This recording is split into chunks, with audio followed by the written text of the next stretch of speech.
My beloved students, parents and teachers, greetings from Edument Indian Online School.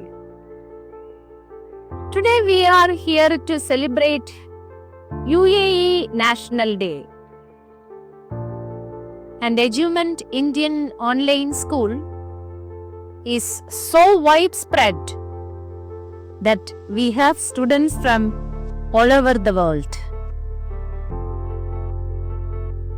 Our students are from almost all countries, and we have a big number of students from UAE also.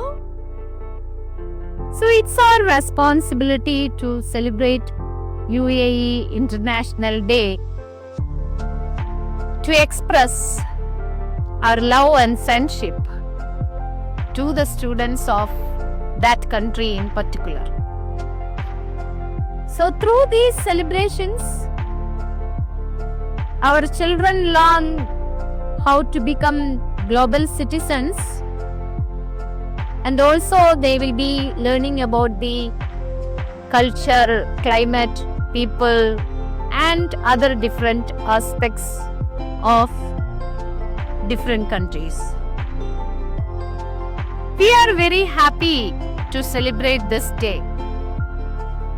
And on this auspicious day, let me wish all my parents, students and teachers a very vibrant UAE day.